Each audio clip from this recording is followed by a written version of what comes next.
This video today we have Suzanne. She's based out of Texas, US. She is a practitioner in the field of medicine. I think you're right that there's a lot of information out there, and some of it's not always completely accurate. I realize that there is a lot of false and misinformation also circulating because and to my audience, guys, if you're listening to this, Suzanne has again given a very critical example out here. We'll be a lifelong student of astrology, and it sounds like you know a lot about astrology as well.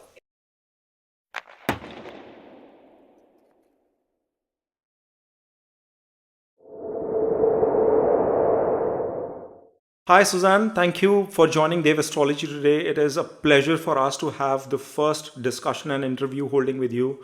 I know we've been having a lot of conversations over the emails to and fro, and it has taken some time for us to schedule this discussion. For our audience today, I would like to just give a brief introduction about yourself. Folks who you watching this video today, we have Suzanne. She's based out of Texas, US. She is a practitioner in the field of medicine, especially in the field of psychology for the last 10 years. Suzanne comes with an experience of learning Vedic astrology for the last 4 years with Asheville Astrology, and she's been kind enough to today step in our channel and share her experiences as to what she's learned during the course of those 4 years, what she's been able to leverage from a Vedic astrology standpoint in her own field of medicine as well. And we are going to have a very free flowing discussion with Suzanne, see what we can derive in terms of her learnings, as well as I keep saying on my channel, try to learn to rule our planets. So, Suzanne, thank you. Thank you for finding the time today. It's such a pleasure to be here. Thank you so much. I'm glad to join you.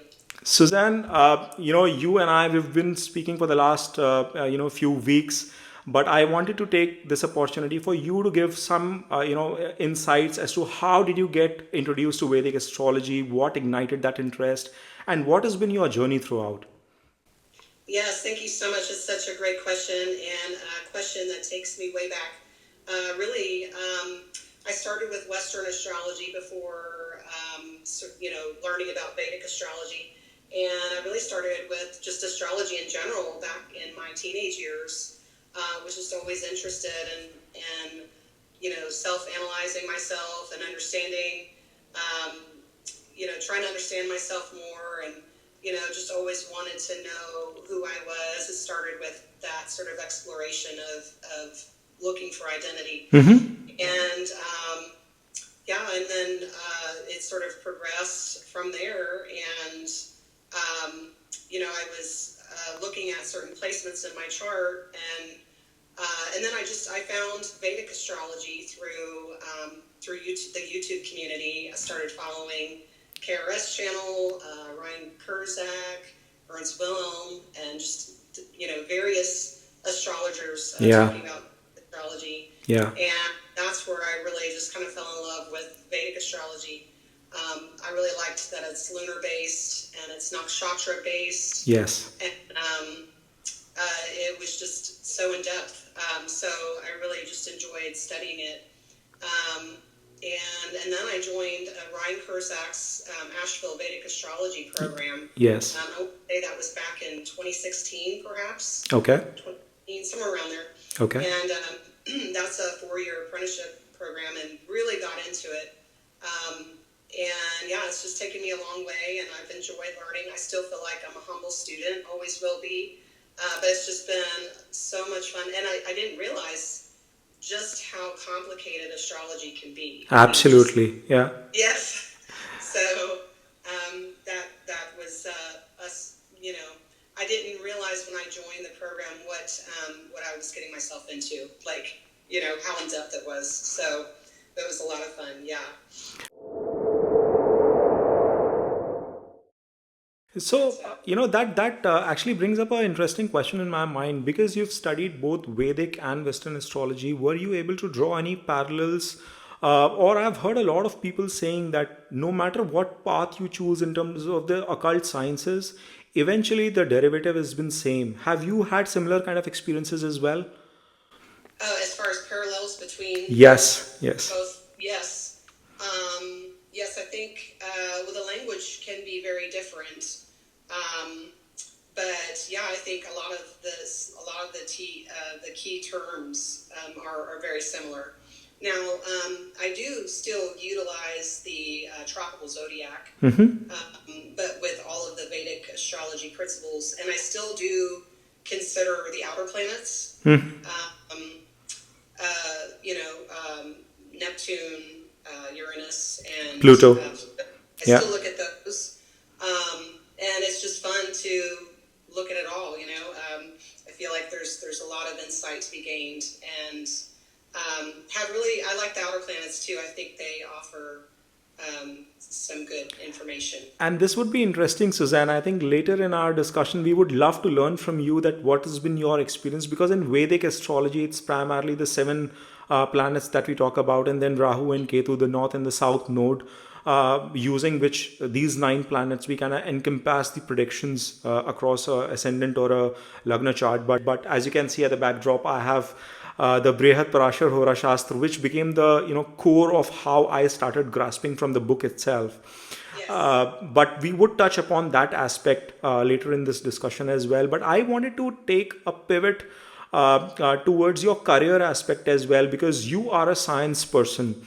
And a lot of times, people or the people who have apprehensions towards astrology, they do question it to be a pseudo or a fake science at times. And I myself, being an engineer by qualification and then MBA and practicing, and I've found a lot of value, which is what I try to communicate to my audience as well. We would love to know from you, Suzanne, that what's been your experience. You also come from a science background. How do you see it? There's no words, actually. I really feel like the understanding astrology has really, really catapulted my understanding of the clients I'm working with. Yeah. Thousandfold.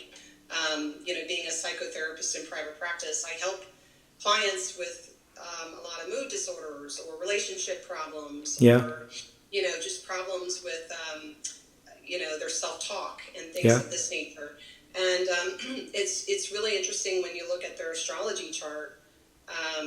If you get the chance to, Yes. that you can help you can understand what planets they're being influenced by. Absolutely. Yeah. Yeah. They might have a tough, Saturn Mars conjunction, in the Yes. fourth house, and dealing with a lot of, self-criticisms or just not being good enough and this sort of thing. And so I think astrology is just a great tool to understand why, and to understand, have insight. Yeah. And then the process of psychotherapy is helping the individual do some reprogramming work, helping them to crush any sort of self-limiting beliefs that are holding them back, and working on changing their self-talk and having more balance. I mean, at the end of the day, we need all of our planets. We do need that inner critic within us. Yes. Yes. I think it helps to helps us to improve. I think all the planets have their purpose. Exactly. And so, but I feel that if somebody's really struggling, it's just helping them to realize they have other planets they can tap into. They have other. Spot on. I couldn't agree more. That's a very valid statement you've made. And to your point, you just called out how a conjunction of Saturn and Mars in the fourth house, or its aspect even affects in Vedic astrology. The natural house for the fourth house is that of Moon, right? And I'm sure you would have observed a lot of people with an afflicted moon or a debilitated moon would be having some issues as well. Has that been your experience? I mean, of course, we learn from astrology, but what's been your experience through that sphere? Yes, I completely agree with that. Yes, a person with a tough, Moon Saturn conjunction, Yeah. or some sort of, difficult, maybe Rahu or Yeah. K2 even. There could be some challenge. Yeah. Yes. Is presented in their mind and their emotions, how they think. Exactly. Yeah. Yeah. I think, like, for example, Moon Rahu people, they can really struggle with sort of overthinking. Yes. And obsessive thinking. Yes. And just,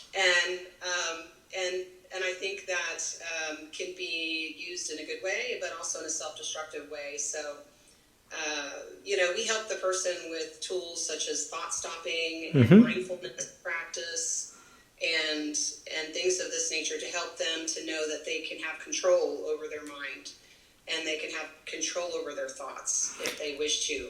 And to the audience watching this right now, guys, I want to emphasize on the very simple fact that Suzanne has called out here right now. She suggested the kind of measures that can be taken in a scientific fashion, where she's trying to address a Rahu Moon conjunction in terms of addressing your overthinking, is exactly what we're trying to say, that you need to rule your planets. You need to learn to rule your chart so that you can make your life better. This is a live example of how a practitioner suggests or counsels her own patients as well. And that's a very good example, Suzanne. I mean, I cannot thank you enough. That brings another thought in my mind. I know we had, discussed on some areas where we wanted to touch, but the interesting insights that you're sharing, I would begin to divulge some information from my end and then maybe suggest some inputs coming from your end too. So I have my 8th house lord sitting in the first house. And then it is conjunct with Saturn as well. So that I learned at a later point in time, that how 8th house, which is all connected with research and the hidden things, the occult sciences and stuff, the Lord in itself comes and sits in the first house. So that deepens my interest in astrology. And then you have Saturn, which is of course considered as a karaka in this space as well, which is conjunct with that Lord. So that gives me that bent of mind. I'm curious to know that what placement did you see in your chart which kind of ignited that interest in astrology in you? And then you are addressing a lot of mental issues for your customers as well, so for your clients, for your patients as well. Is there any specific moon placement in your chart that brings that effect? Yes, but no, I want to say that the moon Rahu, I think, and I also have Pluto in there too. So Okay. I think that's just given me interest in the topics of astrology and understanding things that are not common knowledge. I think I've always just had an interest in alternative knowledge, or knowledge that is not widely known. Yeah. I think the Rahu in my chart, because I know Rahu can be very, countercultural, or, and so I think that's made me interested in Vedic astrology. Yeah. Cross-cultural, it is everything foreign that you could think of, and Yes. you're right. It gives you a bent of mind to show interest in everything which is foreign as well, different from your culture, and that's a Yes. very good example. I love the way you put it. Yeah. Yes, absolutely. So I want to say that has brought my interest into astrology. But also I have my chart ruler goes into the 4th house. So I think that's just an interest in, psychology, mind, emotions. Yes, 4th house does give impact on the emotion side as well, and that probably gives you peace. It gives you a purpose in life to find peace in helping others. Very nicely put. One of the questions that I had for you was that any personal or professional experiences that you might want to share, that you're comfortable sharing, Suzanne, that where you were able to leverage your knowledge of astrology, and encounter some situation in life. And I'll be happy to share my example as well in life, and maybe we can learn from each other, and so does our audience. Yes, where I was able to leverage my knowledge of astrology. Yes. Like professionally. Professionally or personally, any kind of challenge you encounter in your life, and where you could see that decision making was easy. See, the reason I'm asking this question is, Suzanne, that there are a lot of astrologers out there in the world, good and bad. And like YouTube got introduced me to the field of astrology to begin with, before I started reading a lot of books, I realized that there is a lot of false and misinformation also circulating, because people are driven with the fact that they want more views, they want more audience, you want to grow your subscriber base. And what's happening is that, in this zest of throwing out clickbait information, there is a lot of misinformation circulating around. And when Yes. people come to YouTube or Google or any of the internet channels to find the information, unfortunately they are biased with that misinformation as well. So the goal is that through Dev Astrology, the subscribers, they should learn the right information and more importantly, improve their life. And I want to give an example to the people that how, you would have done it in your real life as well. Anything that comes to your mind on top of your head. Yeah, I think you're right that there's a lot of information out there, and some of it's not always completely accurate. Yeah.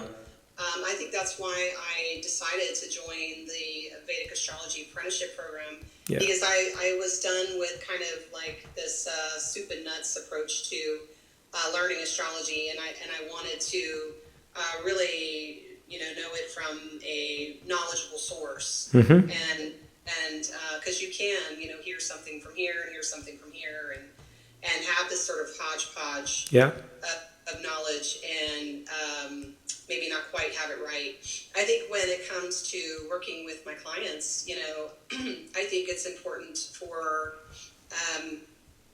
the individual to be able to receive good counsel. And I think that would require someone who has a good Jupiter in their chart. Yeah.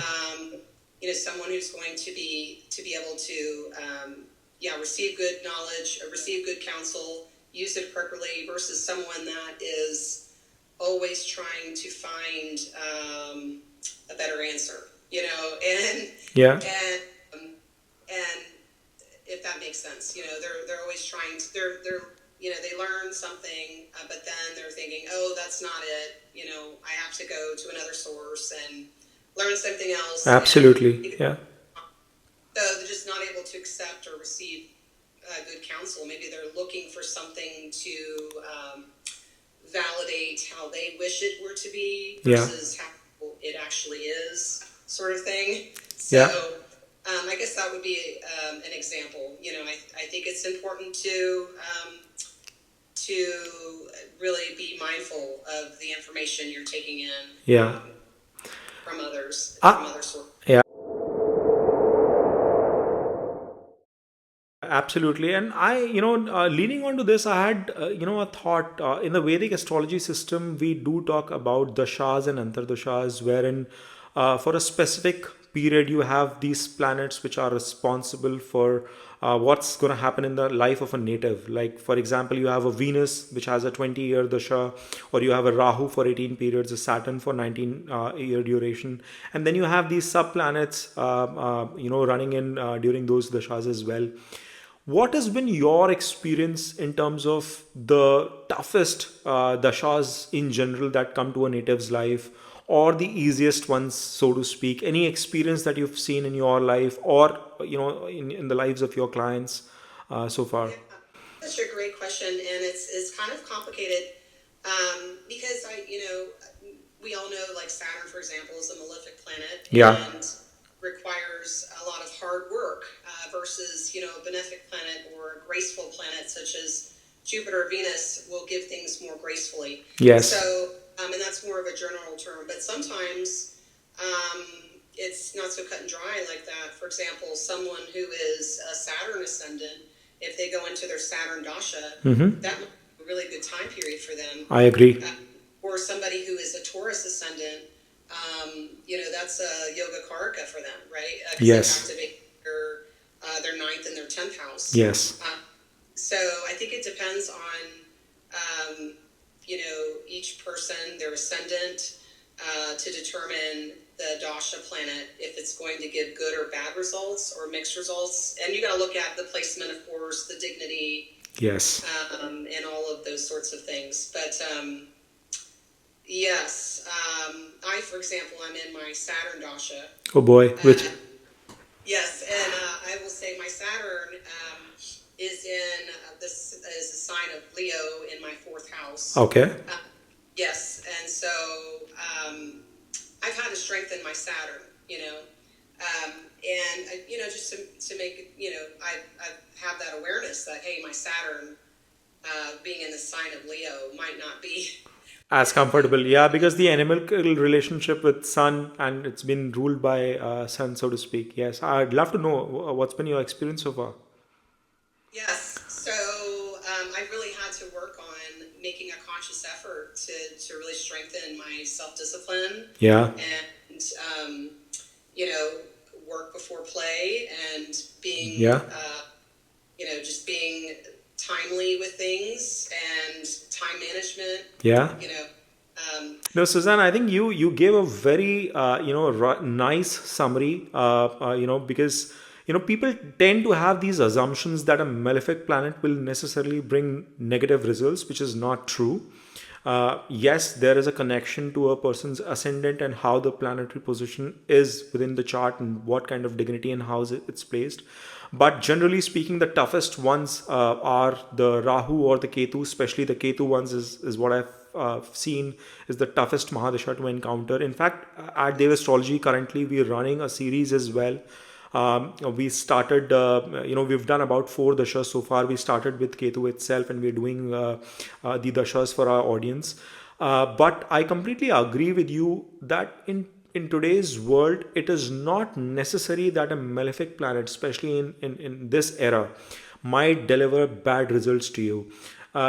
There were times, especially in the ancient times, when Vedic astrology was being formed or was being discovered, there was this classification of the malefic and the good dignity planets like a Jupiter, Venus, Mercury sitting in one side of the element with the moon, and then you had mild malefic like a sun, and then super malefics like Rahu, Ketu, Saturn, Mars. But I think the dynamics are changing. There are so many yogas as well that come into play, specifically from a materialism standpoint, that give you so much of a positive results. So very good insight there, Suzanne. I would love to bring in your learnings from Western astrology. You mentioned about Pluto, Uranus, Neptune. I do not have knowledge in that space, so I'm looking forward. I'm pretty sure the audience would also be interested to draw some parallels. How do we see the movement of these three planets? Like, what is there any malefic or benefic impact of them? What is their behavior? If you could speak for 5 minutes and give us some insights there, we'd love to learn about it. Yes, Pluto, Uranus, and Neptune. Neptune. Yeah. Yes, I think that they can really have an impact in your chart, especially if they are in prominent positions, if they're conjunct like a luminary, the sun or the moon. I think that they can have a strong impact.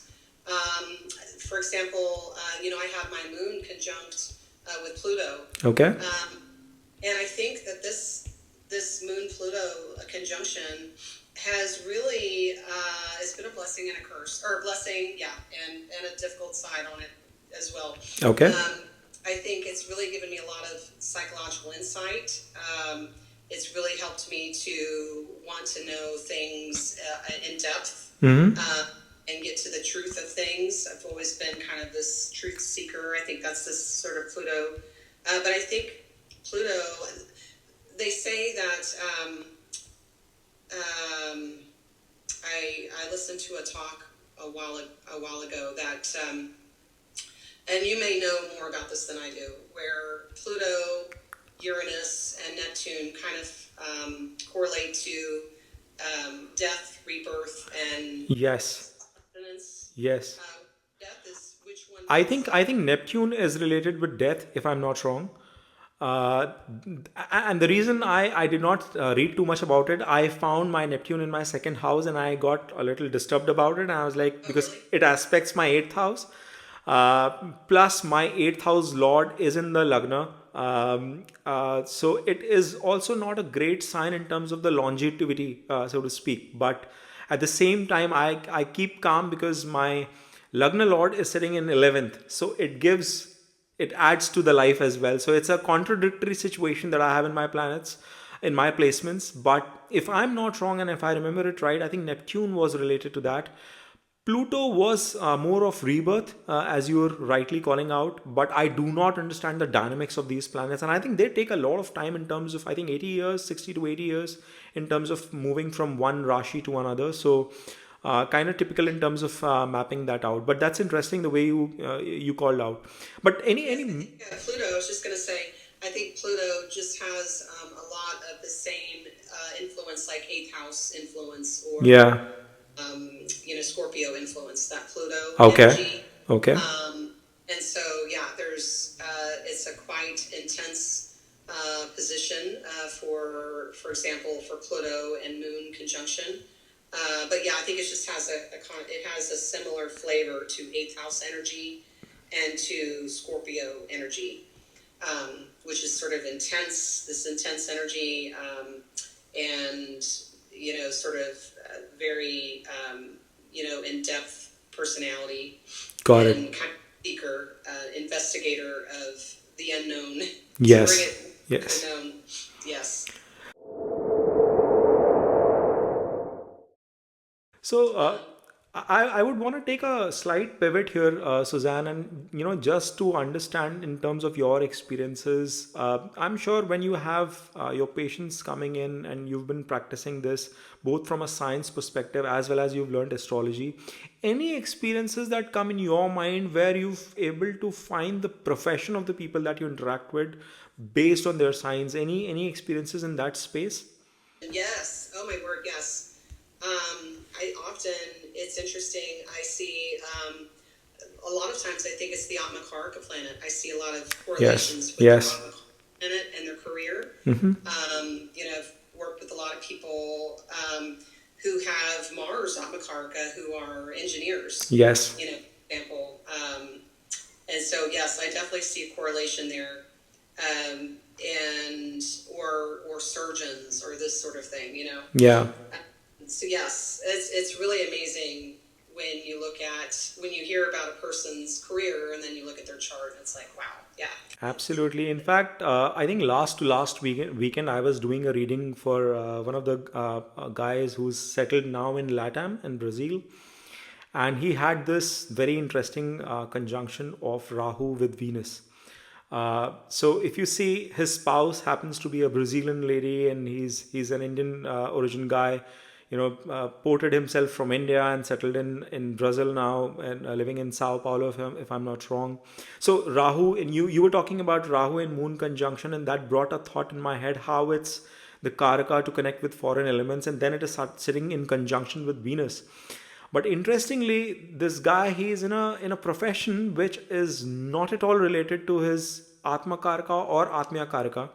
And the entire consultation was about that. And I was surprised and I was like, man, why not leveraging this conjunction of yours? It's sitting in the third house, aspecting your ninth house. It gives, looking at your, house of fortune itself, it is sitting in your house of efforts, and so much can be done. So I keep getting a lot of audience who have very basic questions, but the problem is that there are so many possibilities in your own chart. You can do a bunch of things, side hustles and stuff, but people tend to choose their core professions in the stream of side hustles, whereas letting go what they could be good at. So it's a good, interesting insight that you shared. um, So true.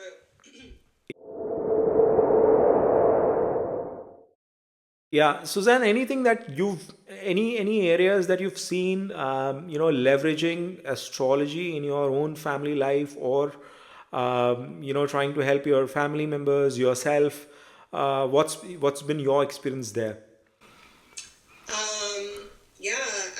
Well, I think that you know, I think it's important to just understand what the person's dealing with, and for example, my son, I think when you know your astrology chart, you can know what are some of your personality needs, what's Yes. important. And I think by understanding this, my son was saying to me a while ago that he was kind of feeling a little bit bored with his life, Yeah. Yeah. And with his astrology chart, he's got a lot of planets, a stellium of planets in his 11th house. Oh, okay. And yes, and my advice was to him was he needs to get out and be with friends more. Yeah. Yeah. That this was a need for him to be in the community, to connect with friends, to be a part of a social group. And so I told him to be out with friends more, and he did. And now he's back feeling great about life again. So, And that's interesting because it aspects the house of creativity as well, which is his fifth house. So I think as much as he goes out and connect with people, network with people, so to speak, It Yes. just brings a lot of positivity in your mind and then it replays back. Actually, it's a very similar situation in my case as well. Every time I'm struggling, I try to take a drive outside my city limits. I have my moon's aspecting my 11th house, and I have a couple of planets sitting in my 11th house as well. Moon is in the 5th. So, the idea is I do have these creative thoughts, but I do tend to get worked up. And every time I get fixated on something, I try cautiously taking a long drive outside my city limits and then come back, and suddenly you realize these are very small simple remedies which adjust or address the problems that we are facing in our day-to-day life. Yes. Absolutely. It's amazing how just a small shift Yeah. in behavior, you could feel better tremendously. And knowing your astrology chart and understanding why I feel this way. So I feel like without the tool of astrology and that insight, we would scratch our head a little bit to understand why we're feeling the way we feel. Yeah. But just having that astrology chart in front of us is it really is turning on a light switch and understanding, oh, okay, Yes. that's how I feel when I look at Absolutely, Suzanne. And to my audience, guys, if you're listening to this, Suzanne has again given a very critical example out here, which we keep talking on our channel as well. The idea of the channel is not to become astrologers. The idea of the channel is to learn basic astrology so that you can solve your own problem. The idea is I should not be the guy coming in and giving you consultation for a fee. I don't even want to do that. My goal is to educate you guys, bring in folks like Suzanne who can actually share their experiences, and we should learn from these experiences to make our life simple. The only problem is, Suzanne, there are occasions when you learn, there is a curse to it as well. When you start seeing something in future and you have this anticipation building up, you tend to get overworked as well at times. For example, I kind of know that there is a specific Antardasha running for me in my Mahadasha right now. It has made me very, very cautious in the way I'm driving my car these days outside, because I'm already like overly careful towards avoiding any kind of miss happening on the road. So those kind of things, they do give a trigger, but then I think it makes you overthink as well. But very good example, Suzanne. I want to share, a couple of examples from my end as well. So, when I started facing this tough phase in my life, I was not sure that where things were going wrong, because, we as human beings, we have certain goals, targets that we set for ourselves, and we are trying to put in all efforts in the right direction. And yet things do not fructify. And I think what astrology has taught me is that timing is also a play. There is karma, which is your own hard work and efforts. From your third house, it aspects your ninth house, makes good fortune. But there has to be, there is a space and time continuum that comes into play. And that is what science also talks about. Maybe there is another Dave and another Suzanne sitting in a parallel universe doing entirely different thing, right? And that's what we need to, maybe at some point in time, science will take us there, where we are able to connect the dots of these two different elements of astrology and science. But yes, I've realized that it is important to have that right timing in place. You and I, we were planning to meet about a month back, but the timing was right for today, right? So, yes. Yes. and this is when it was destined and scheduled to be. So it is how I see this panning out. I've you know I've seen people coming in and talking about how they struggle in specific mahadashas and antardashas and try to plan certain activities in their life. Have you in your life or with your clients or in any kind of experiences seen that any major events, be it getting married, any kind of a mishappening like that of an accident, or people passing away in lives, or divorces and separations, have you seen any correlations of that happening in specific periods in specific dashas? Oh, yes. Oh, wow. This is a great question. I'd like to, yes. Well, one thing that I found really interesting in my own chart is, I had my son when I was in my 20s. And I started really getting into astrology in my 30s. And so then I learned about Vedic astrology and the dasha system and everything. And Yeah. I looked back on my own chart and I saw that right in the very beginning of the Jupiter dasha is when I had my son. And I thought that that was so interesting because Jupiter is a karaka for children. Yes. So I thought to myself, wow, this is the unfolding of timing. And it was, there was such a sense of peace that came over me because it helped me to realize that we are all on our own timeline. Yeah. And not compare yourself to someone else's timeline. Yeah. You know, if you're such, like, for example, if you're a late bloomer and maybe you are late into experiencing success in your career, Yeah. you know, it just is, it's all about timing with the planets and Beautiful. Josh Yeah. Yeah. and everything. So I think that just brought me so much peace to know, oh wow, there's a greater design to our life. Yes. And that's a part of our individuality. Absolutely, you've touched a very beautiful point here, Suzanne.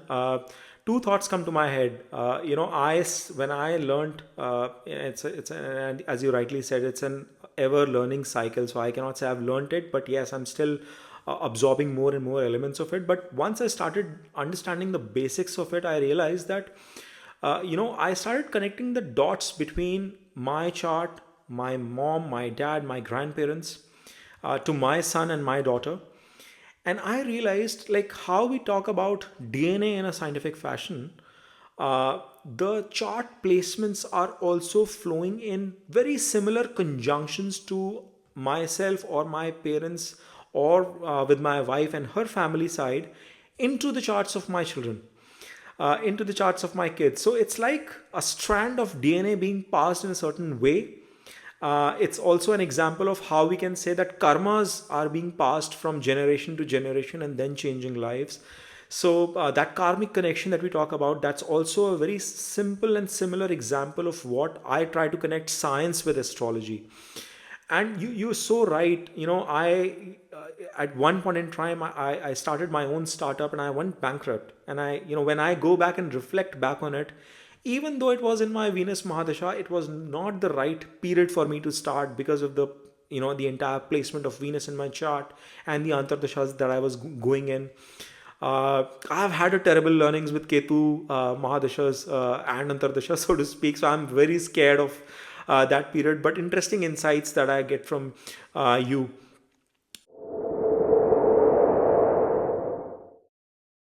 You talked about late blooming and the timings of stuff.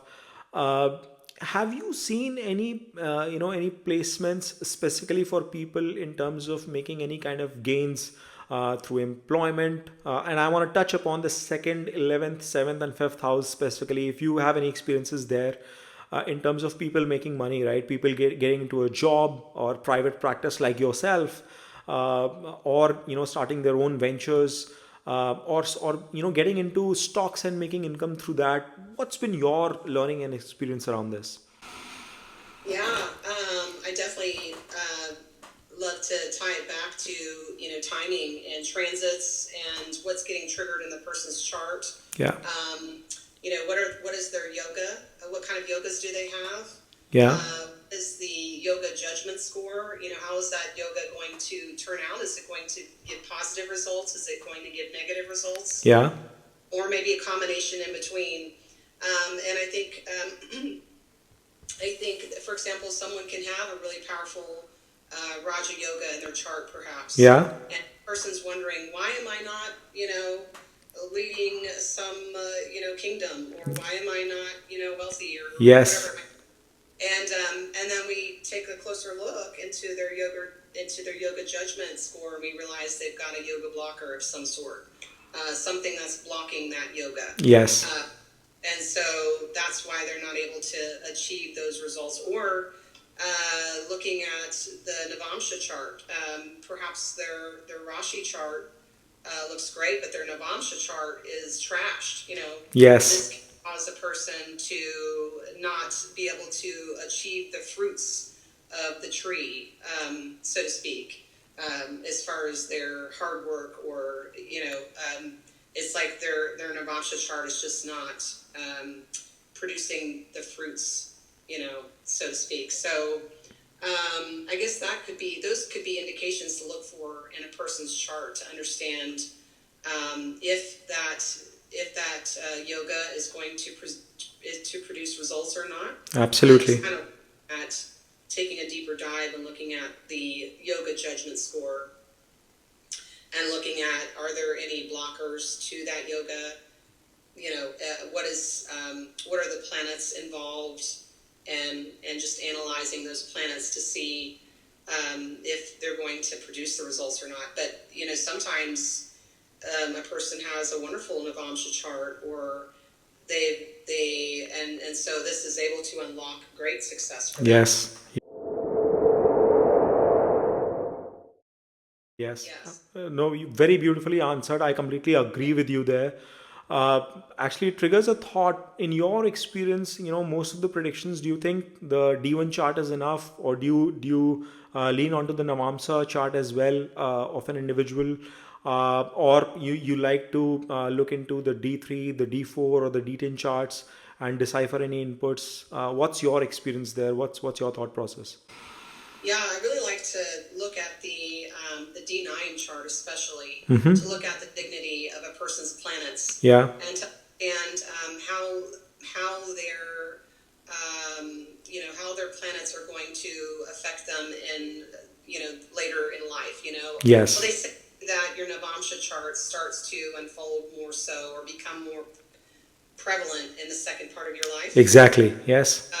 Yes, and so it's the true dignity of the planet. So I really love to consult the Navamsha chart to really understand the planet's true dignity, and this helps to understand what results they will get in that area of life. I like to look to the Navamsha especially. Yes. But I will look to the Dasamsha chart. I'm interested in all the charts, really, all of the divisional charts, but and the D60 chart, I find that a very interesting chart. Yes. The D60 chart, yes. Yeah, and this is something that we. The big time of birth. So Yeah. Any perspective you want to share, or you've had experience in terms of birth time rectification for folks? Have you encountered any such experience? And because there is a lot of misinformation again in this space out in the world, and I give a lot of feedback to the people who come with such questions to me. What's been your experience in this space? yeah, as far as chart rectification, I wish I knew how to do that. I don't know how to do it. But I've had my own chart rectified, and Okay.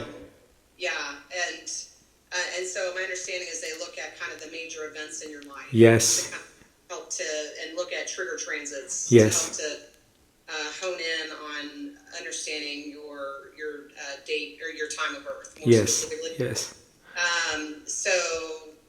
But yeah, I do run into that a lot with certain clients, that they don't know their specific time of birth. Yes. They only know like the hour they were born. They don't know the minute.